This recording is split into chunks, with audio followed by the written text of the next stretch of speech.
Good afternoon, and today we have a pleasure of interviewing Dyna Vink. Dyna is a coach to women in perimenopause, such an overlooked condition and a lot of people are suffering from.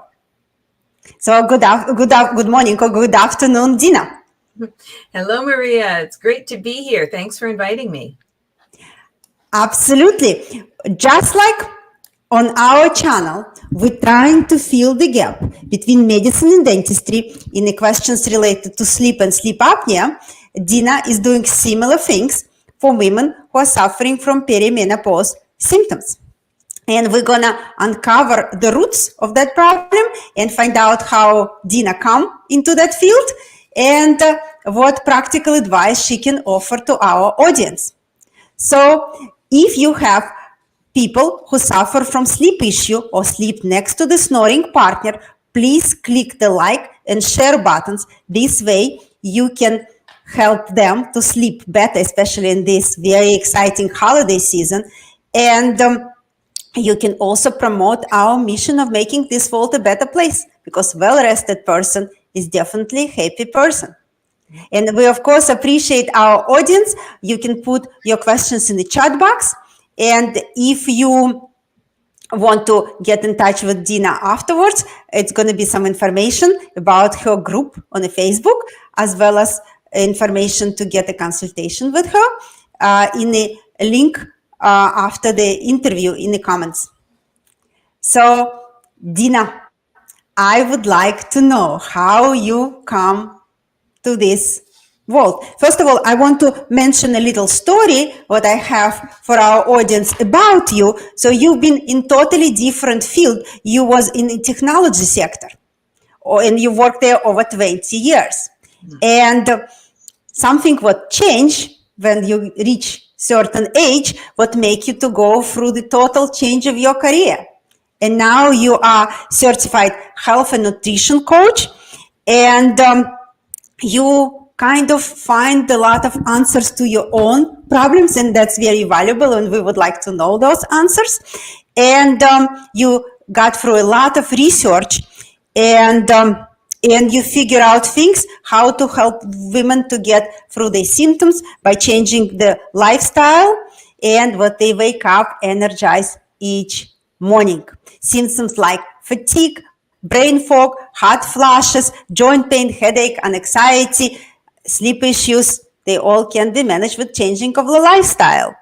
And I just want to mention from my personal interaction with Dyna is a very caring coach, and she's a guest on a lot of podcasts and a blogger. And she also advised the professional organization on introducing menopause policies into the workplace. So welcome, Dyna. And my first question to you, how did you start your story? What happened in your life? What you become so active advocate for women in the perimenopause?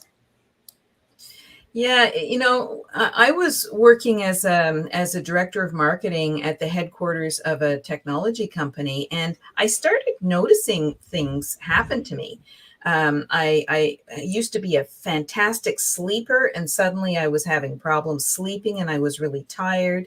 I was getting brain fog, and I used to be a super focused person and, easy to manage a whole bunch of different projects. And that started getting a bit trickier. I noticed a sudden weight gain of 10 or 15 pounds without any explanation.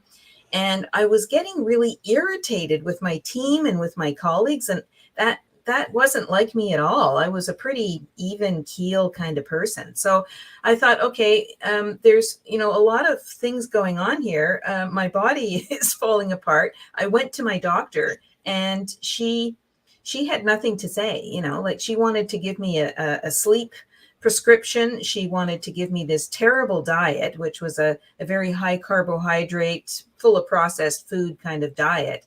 And that was not helpful. So I just dove into the research to try and figure it out. And it became pretty clear a couple of months later, I started getting these hot flashes, and I thought, perimenopause, it's got to be this. I wasn't expecting that. I was only expecting changes to my period and maybe some hot flashes, but not all this other stuff. So what is going on here? And my trainer had given me poor advice. My dietitian had given me poor advice. They were all sending me in the wrong direction. So, the people that I had trusted the most, the front line of my health support team had not been able to help me at all. And so it was only when I dove into that, the women's aging research, that I started to figure out what was happening, and that there were some things that I could do rather than just taking prescription pharmaceuticals, which I didn't think would really help.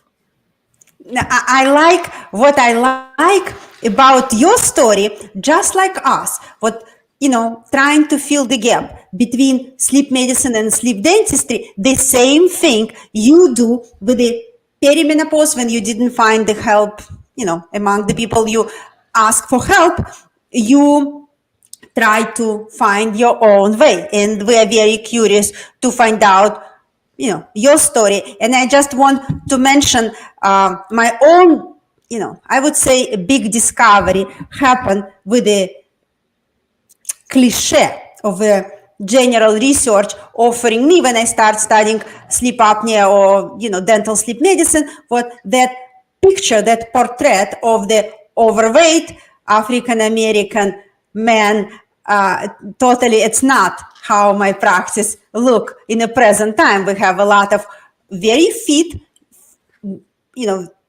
relatively young women who suffering from sleep issues, who are embarrassed because they are snoring and partners are complaining or they cannot sleep in the same bedroom with them, and they're looking for solution. And the solution for them would be the CPAP machine. Yeah. And that's not something they really picture themselves. So that's a really, a lot of need for help. And that's why we create this channel. And Dyna kind of in the same line with the perimenopause and women who are looking for the answers, what they can do themselves, what they can change in their life. So now we're going to ask you some practical questions.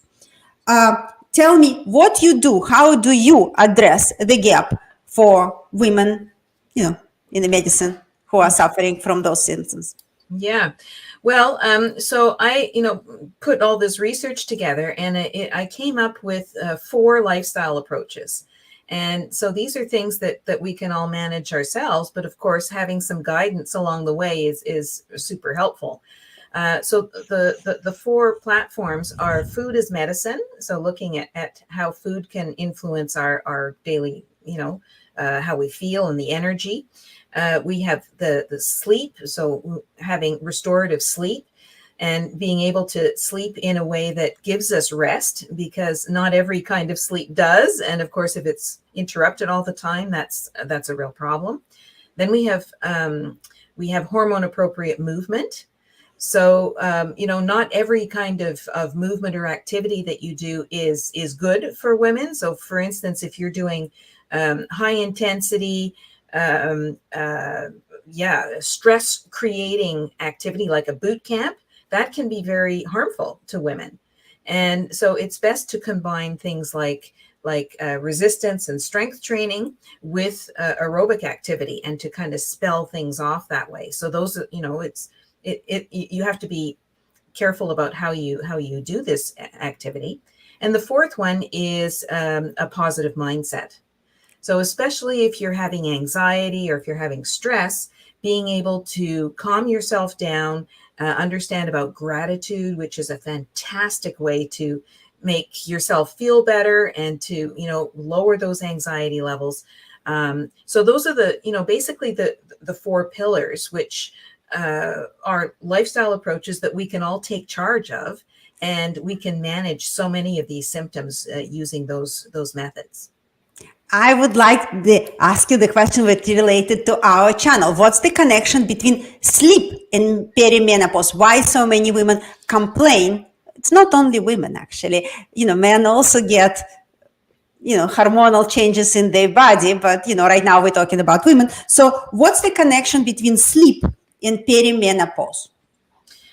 Well, estrogen is a real protective hormone in our bodies. And when that starts to go down, then there are a lot of impacts that happen to the body. It's not just a reproductive system impact, right? It happens everywhere.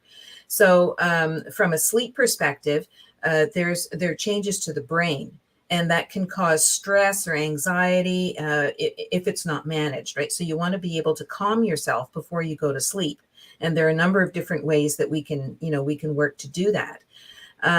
There's also the digestive system, which is really important. So when we lose the estrogen in our digestion, it means that we can start getting heartburn or just slower digestion just because of that lack of estrogen. So things that used to be fine suddenly aren't fine anymore. And to figure out what those things are, because not everybody has the same reaction, is really important. And then other things like joint pain and our muscles are naturally atrophying from about age 35 or 40 on. So we have to take extra corrective action to be able to offset that problem by having movement. And so there are all these things that come together and produce a quality sleep. And that quality sleep is so important because what happens is it clears out, there's this body maintenance that happens once you reach that REM level of sleep. And so when the brain brain needs to be cleared out of dead cells, and you need to have that the cleansing and the maintenance function happen. There are toxins that need to be prepared for excretion, right? Their muscles need to be rebuilt. Memories need to be laid down, and all these things happen when you're in that REM level of sleep. So if you don't reach that REM level of sleep for an adequate amount of time, you don't wake up rested. And so this is, it's important to take kind of a multi approach to sleep in order to be able to overcome some of these changes that the body is going through. I really like your fundamental, like very methodical approach, how, important for important areas. So I would like to ask you, what are the symptoms? How would you recognize, I know you mentioned your story, but in general, what should women expect to, when perimenopause started, and how they can recognize it? Yeah. Well, so the average age of menopause, they tell us, is 51. But there can be up to 15 years of symptoms that you can have beforehand. So this means that, from the late 30s, one can already start to expect symptoms to come up. And a lot of women are shocked, and a lot of women are are in denial. They don't want to hear that. So first is the age, right? That's one clue. And then you start noticing that maybe your body is starting to look or feel a little differently. Maybe it's not as hard and lean as it used to be. Maybe you're feeling tired. I think feeling this fatigue is a very common early symptom. Suddenly putting on some extra weight and not having it go as easily. So women have always gone through these cycles of weight changes, but it becomes harder to lose that weight once you're in perimenopause because of the fluctuating hormones. And then there's some other things, like maybe there's a drop in libido. That's a very common early sign that when women suddenly have this. And that can be distressing, right? Not just to the woman, but if she's in a relationship, then her partner would be upset by this. There are other signs, like joint pain is another really common one.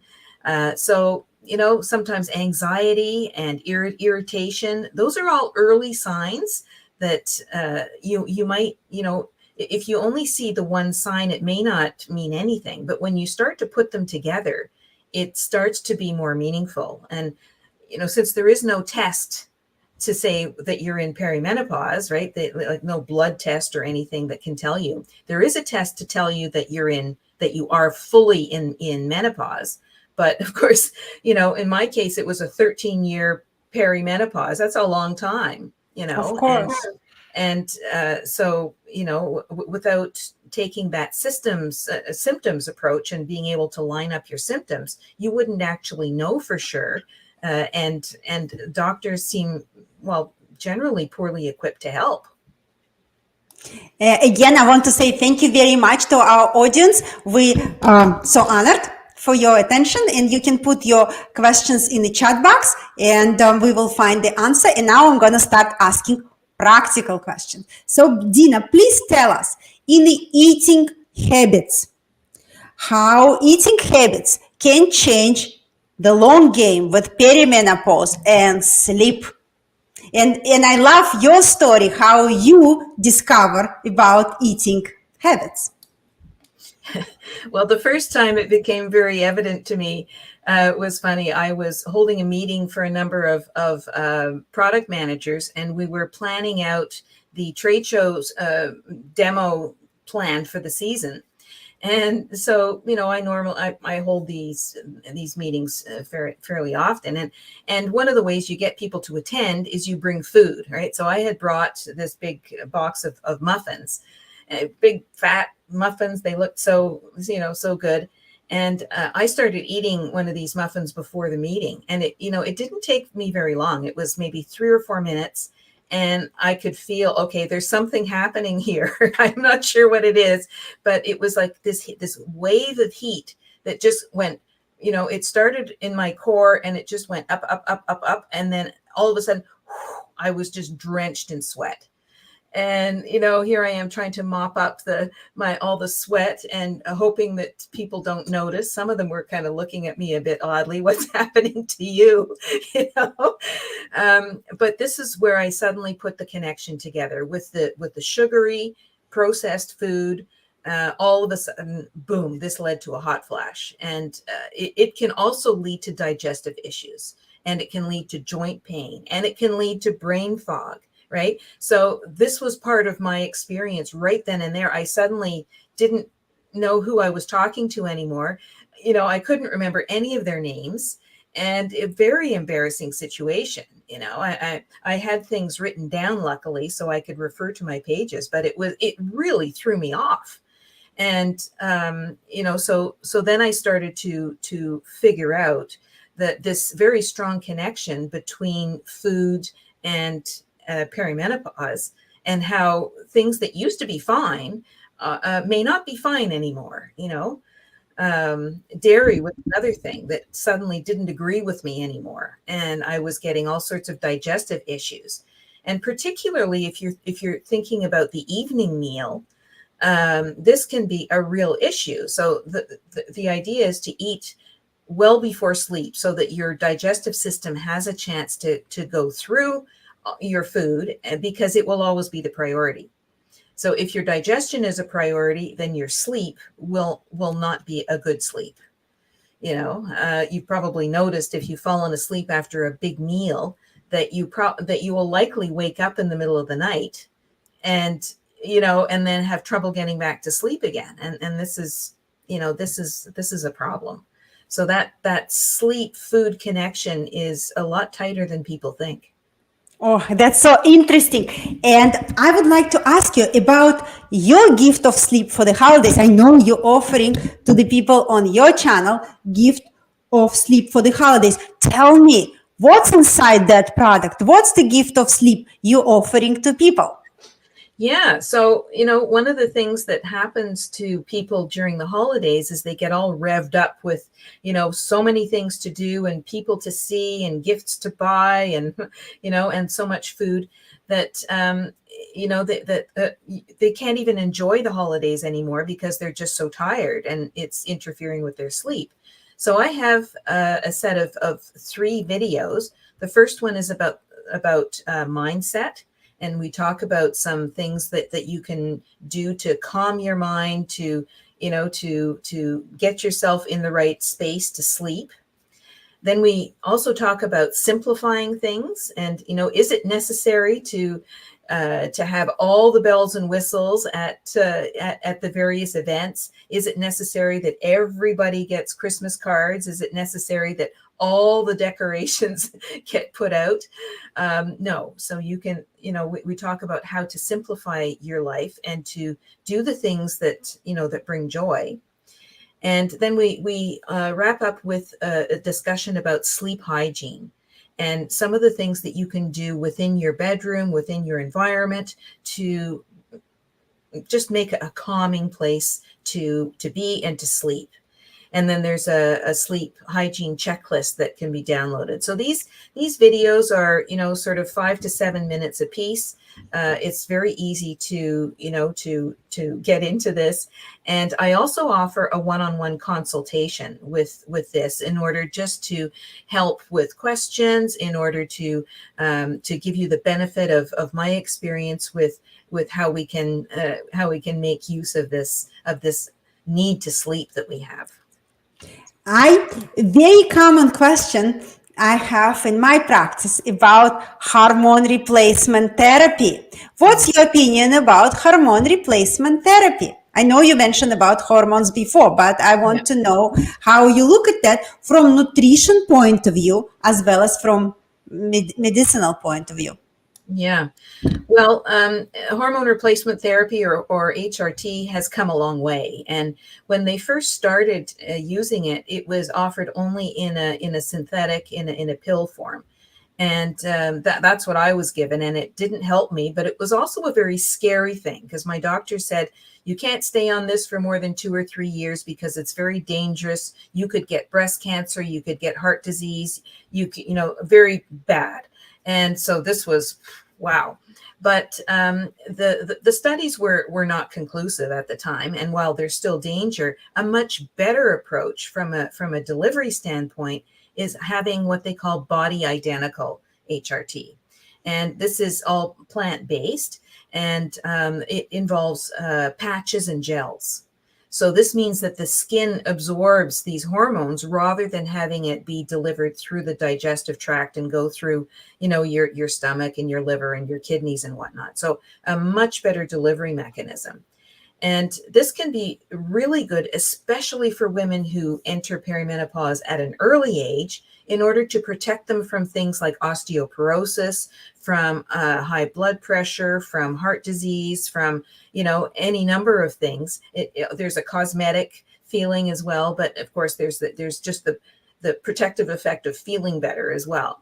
So for a lot of women, HRT is a fantastic solution. But even in my practice, I've worked with women who still had symptoms, and they felt that it would be really productive to use lifestyle approaches, built on top of hormone replacement therapy, in order to lead a healthier and just a better quality of life. I would like also very common symptom in my practice would be high blood pressure. And it sometimes can get to the people in a very early age. What your recommendation for that symptom? In a sense of nutrition, maybe, something practical for people who experience that. Yeah, well, in high blood pressure, this is again the direct result of the estrogen drop, right? And so when estrogen goes down, it has an effect of making the veins and the heart kind of sloppier and less resilient. And so this is, of course, a problem. And so how do you counteract that? Well, by eating clean foods. So eating, proteins, eating vegetables, eating fats, healthy fats, especially extra virgin olive oil is a fantastic one. That's the best of the best. And combining movement with that, with a clean diet, and also calming anxiety. So anxiety can be a real blood pressure booster, right? And so we want to have these mental approaches on, whether it's meditation or whether it's a gratitude practice or journaling or something. We want to have a way to manage those things. So it's really a holistic approach to high blood pressure. And there's some foods that I particularly like for this, and that's like beets. I love beets now. I never used to eat much in the way of beets, but since I've entered this whole, perimenopause coaching business, I've discovered how important beets are to heart health. I like your story, and I have some practical questions, but because we are in a holiday season and wish our audience to have the best Hanukkah and Christmas and New Year, Dina, please talk about your favorite recipe, which would be great for, hormones, but in the same time, delicious. You would give some ideas, maybe what to serve for the holiday table or for, just for the nice dinner. Yes. Well, what I'm going to have for my Christmas dinner is a little untraditional. I'm sure the turkey dinner would be probably quite good, but I'm having a lamb dish because it's grass-fed, which is a very good thing to have for beef or for lamb or for pork, whatever. So the grass feeding is much better than the grain feeding. So that's the first thing. And then I have a couple of vegetables that go with it. So I have asparagus, which I absolutely adore. I have my beets, which I absolutely adore. And then there might be something else in there. So maybe a cauliflower or something just for, color and visibility. Then you have a nice variety of foods.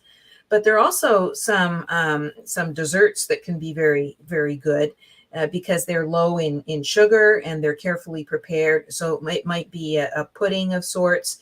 I tend to stay away from dairy because, so many women in perimenopause start developing these problems with digestion. And so, for Christmas, there might be something special. There's something with almond paste in that I really love. So it has kind of a pastry with an almond paste in it, which is absolutely delicious with coffee. And I drink decaf coffee because the caffeine is an irritant. It's a stimulator of hot flashes, and it's a problem for sleep and just other metabolism issues. So lots of different things that that we can have. But it's a matter of removing the sugar and the processed foods from the diet, and then enriching it with clean proteins, with lots of vegetables, and with the healthy fats. Also, I have another very common story, and I'm gonna put like two questions in one. Tell me regarding leaking bladder and urinary tract infection, what affect, and actually they can damage the lifestyle of a lot of women, or like a confidence issue, or it can be very painful, debilitating thing. Tell me your view and what can be done. Well, this is surprisingly common, and in my case, I haven't had children, so I thought that I would be scot-free, but I wasn't. So the problem came to me very actually in menopause itself. And so, other women, it starts in perimenopause. But this is, again, the lack of estrogen that stops protecting the area. And a pelvic floor can become overtaut because of this lack of resiliency. And that's almost like an elastic being pulled really tightly. And that, it doesn't have a lot of resilience and flexibility anymore. So this can cause a problem for not only for our sexual health, but also for our urinary tract health. So this can be a really big issue. And I think our mothers used to just use pee pads and be done with it. But, for me, that was not on. And, I said, there's got to be something to do about this. And for sure, there are pelvic floor exercises that you can do. And I've talked about this quite a bit, and what are those exercises? And they're actually pretty good. Some core movement, but mostly it's a matter of flexing your pelvis and in ways that perhaps you wouldn't normally do. And very, very effective, not only for the pelvic floor, but for the urinary tract infections, which are part and parcel of that same problem. This been so practical and great. And another thing, I know that there are a lot of men who listen to our channel. I don't know if they're going to listen to this particular interview, but I think everything what you said can be applied to men as well, with nutrition, with processed food, with the meditation, with the correct breathing. It's not only, affecting the females, unfortunately, weight gain and brain fog, and tiredness, fatigue, affecting, anybody. But we appreciate your professional opinion, Dina, and it was a lot of practical advice, and we can incorporate it into everyday life, and I think it was so valuable for our audience. We appreciate that so much. And I want to mention another thing. Dina gonna be featuring me. She's gonna interview me on January 11 at 12, and we're gonna announce it on our channel. So this way we can share both worlds and find find answer to a lot of questions. So thank you very much for your time, Dina, and we appreciate our audience again. Thank you. Thank you, Maria. It was my pleasure, and I just want to wish everyone a happy holiday, and and all the best in the new year. Thank you.